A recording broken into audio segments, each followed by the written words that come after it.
আসসালামু আলাইকুম রহমতুল্লাহ। প্রিয় দর্শক, আমি এসেছি উপকূলীয় বন মির্জাগঞ্জ এলাকায়। একটি উপকূলীয় বন দেখা গেছে, সেখানে আমি উপস্থিত হয়ে আপনাদেরকে দেখানোর চেষ্টা করছি। এই যে গাছটা দেখতেছেন, এটা একটা বলই গাছ।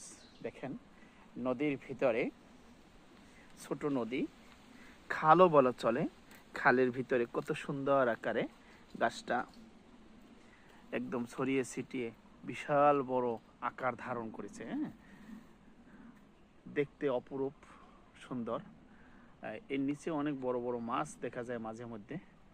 এই আর পাশেই হইল এই যে বেত ঝাড়। হ্যাঁ, এই যে একটা সুন্দর বেত, এই যে দেখেন, এই যে বেত, এই সুন্দর সুন্দর বেত গাছ আছে। এই গাছগুলা বলই গাছটার বৈশিষ্ট্য হচ্ছে সে খালের ধারে, নদীর ধারে এটা হয়, হয়ে এটা সব জায়গায় ছড়িয়ে যায়। শিকড় যেখানে যেখানে যত দূর যায়, গাছ থেকে শিকড় আসে, পানির ভিতরে চলে যায়, ওই রস শুষে নিয়ে বেঁচে থাকে।